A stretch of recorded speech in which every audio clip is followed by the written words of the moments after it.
I took care of his mother for 11 days straight. 11 days of cooking her favorite meals, doing her laundry, driving her to her doctor's appointments, and smiling through every passive comment she made about how I kept the house. My husband barely looked up from his phone the entire time. He called it family obligation. He said it with such ease, like those two words explained everything, like they were supposed to make me feel honored.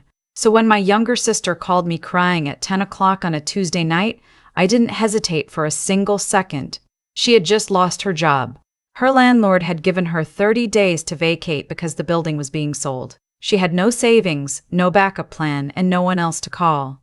She was 26 years old and completely falling apart, and she was my little sister, and I loved her more than almost anything in this world. I told her to pack a bag and come over. I told her we had the guest room and she could stay as long as she needed. What I didn't tell her was that my husband was going to make every single day of her stay feel like a punishment. My husband and I had been married for 4 years. We met when I was 28, got engaged after 18 months, and had the kind of wedding that looked perfect in photographs. He was charming and funny and made me feel for a long time like the most important person in any room. I want to be honest about that. I want to say clearly that I did not walk into my marriage with my eyes closed.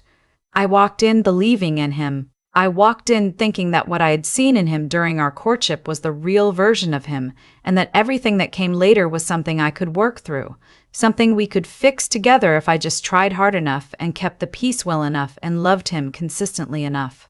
I was wrong about that. But I didn't know it yet on the night my sister arrived at our door with 2 suitcases and red eyes and the look of someone who had been holding themselves together through sheer willpower for weeks. I made her tea. I put fresh towels in the guest room. I sat with her at the kitchen table until almost midnight while she told me everything. The job, the apartment, a relationship that had also quietly collapsed around the same time as everything else. My husband came downstairs once, looked at the two of us, said nothing, poured himself a glass of water, and went back to bed. I told myself he was just tired. I told myself he would be better in the morning. He was not better in the morning. The first sign was subtle.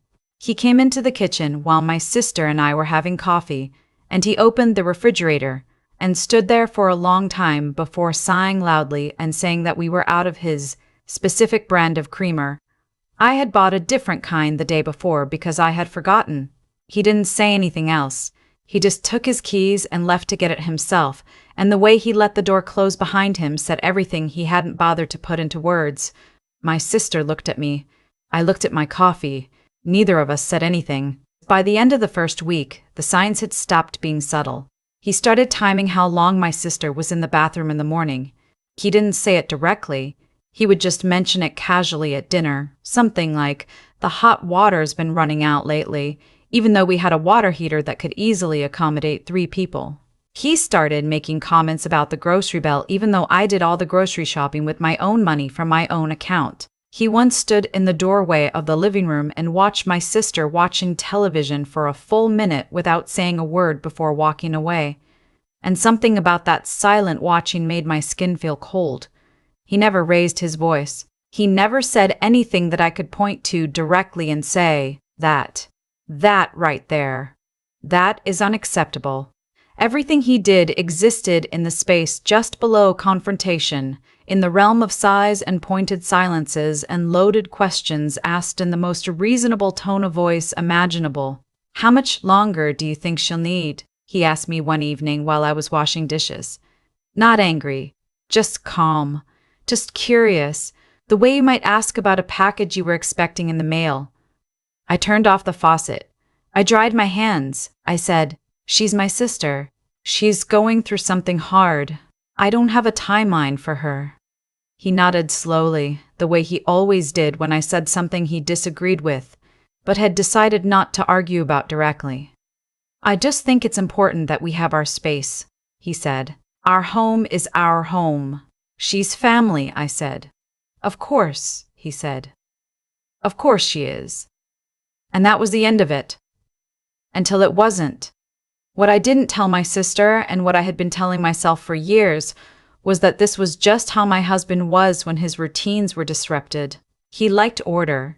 He liked predictability. He liked knowing exactly what each day was going to look like before it began. I had learned to build my life around his preferences so thoroughly that I had almost stopped noticing I was doing it. I planned grocery runs for when he was at work. I scheduled phone calls with my mother for after he fell asleep. I had learned to read the specific quality of his silences, the way a sailor reads the weather. Not because I was afraid of him exactly, but because keeping the peace had become so automatic that I had confused it for love. My sister saw it more clearly than I did. She'd been watching us for 10 days, and one afternoon when my husband was at the office, she sat down across from me at the kitchen table and said carefully, "Can I say something without you getting upset?" I told her she could. "He makes you smaller," she said. "I watch you when he's in the room, and you get smaller, like you're trying to take up less space." I started to say something about how she didn't fully understand our relationship, how every marriage had its dynamics, how things looked different from the outside than they felt from the inside. I got about halfway through that sentence before my voice caught on something and I stopped. She didn't push. She just reached across the table and put her hand over mine. I thought about that conversation for a long time after. I thought about it while I was cooking dinner that night, and my husband made a comment about the portion sizes. I thought about it while I was lying in bed listening to him sleep and feeling, in that particular darkness, completely alone. I thought about what she had said. "He makes you smaller." And I thought about how long I had been telling myself that small was fine, that small was manageable, that small was the cost of keeping things stable. My sister found a job lead at the end of her second week. It was in another city, a good opportunity, something in her field that could actually give her a foothold again. She was excited and nervous and called me from the guest room with her voice lit up in a way I hadn't heard since she arrived. She said she had an interview the following Tuesday. She said if it went well, she'd probably be relocating within the month. I told her I was so proud of her. That night at dinner, I told my husband. I said my sister had an interview, that things were moving forward, that there was a real possibility she'd be out of our hair within a few weeks. I said it that way, out of our hair, because I had learned to translate things into language he could receive without friction. He said that was good news.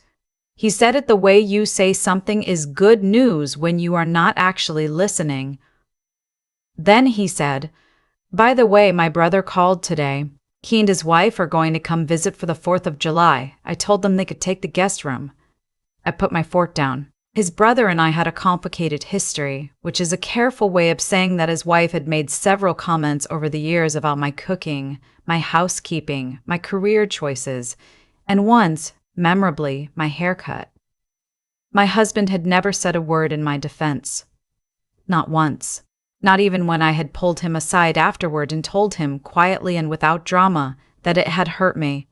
He had said his sister-in-law was just direct and that I was too sensitive. "When are they coming?" I asked. "July 2nd, he said. "Through the 8th, 6 days. 6 days of his brother and his sharp-tongued wife in my guest room, in my kitchen, and my table, and my husband had already said yes without asking me, without a single conversation. He had just decided, the way he always just decided things that happened inside the walls of a home I also lived in, and told me after the fact, as though I were a detail to be informed rather than a partner to be consulted. "You already said yes," I said. "It's family," he said.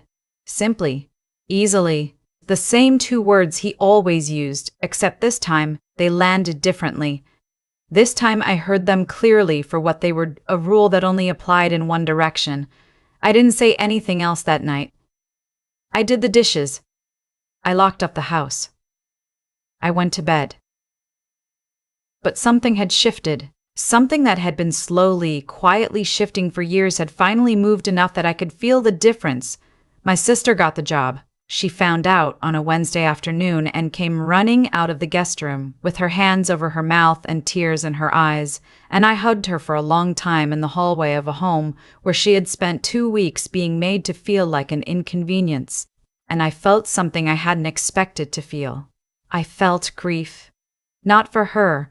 She was going to be fine. She was going to be better than fine.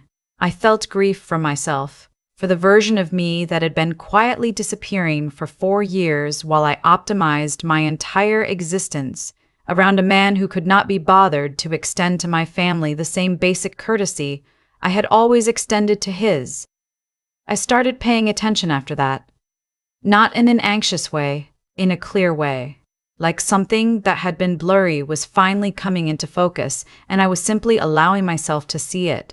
I noticed that in 4 years of marriage, I had attended every single one of his family events without complaint. Thanksgiving at his parents' house 3 years in a row, Christmas with his extended family, his cousin's wedding in Phoenix, his mother's birthday lunch every April. I had shown up and been pleasant and contributed and never once made him feel guilty for asking me to be there.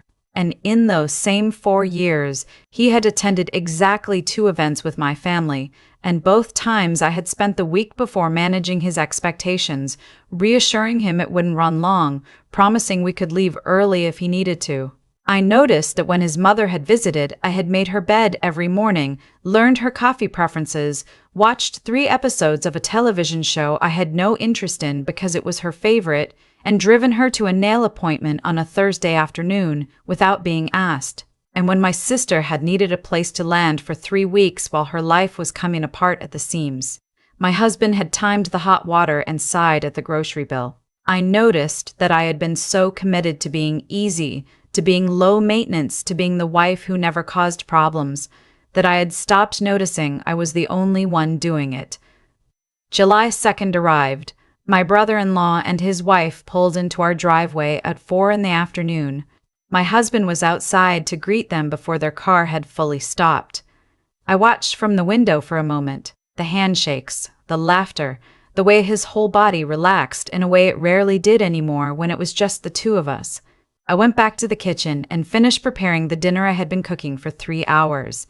That first night was fine in the way that first nights always are when everyone is on their best behavior.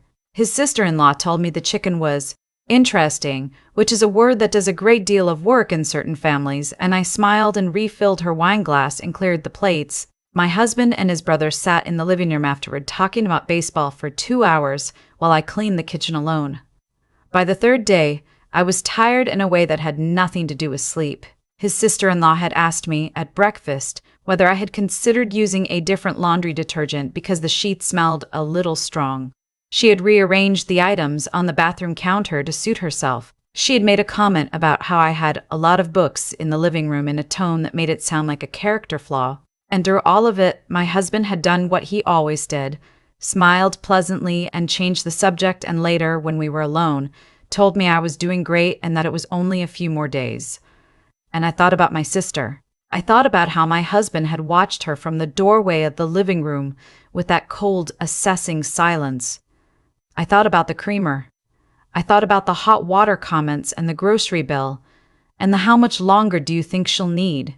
I thought about the fact that the guest room was currently occupied by a woman who had just told me my sheets smelled wrong, and my husband was downstairs making her eggs.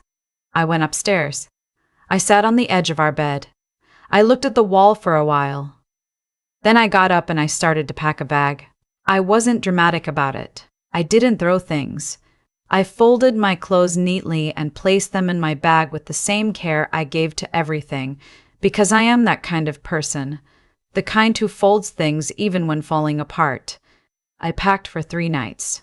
I texted my friend to ask if I could stay with her, and she said yes immediately, no questions, and that was such a simple kindness that I had to sit down for a moment. I came downstairs with my bag at 11 o'clock in the morning. My husband was in the kitchen with his brother. His sister-in-law was on the patio. He looked at my bag and then looked at my face, and the smile he'd been wearing went somewhere else. "What's going on?" he said. His brother looked between us and quietly picked up his coffee and moved to the other side of the kitchen. I set my bag down by the door. I was calm.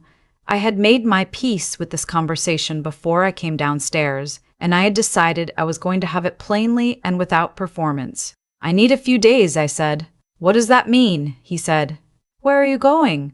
"I'm going to stay with a friend," I said. "I need some space to think." He glanced toward the patio where his sister-in-law was sitting, lowered his voice. "Can we talk about this later? Now it's not exactly—" "I know," I said. "I know is not exactly, I know," I said. That's actually what I want to talk about. Now is not a good time. But when my sister was here, now was never a good time either.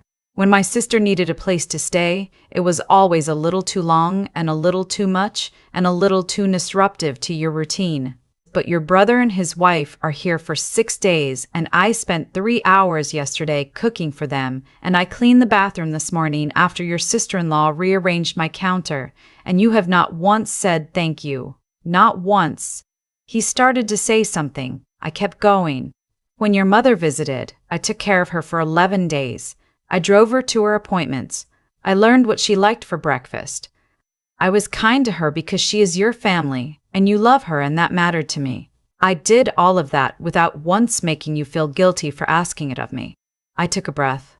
When my sister needed me, you timed the hot water. The kitchen was very quiet.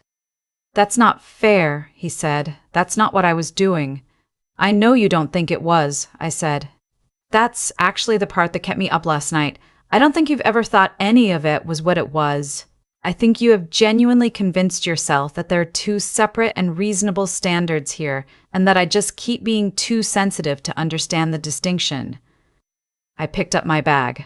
I'm not too sensitive. I've just been too quiet.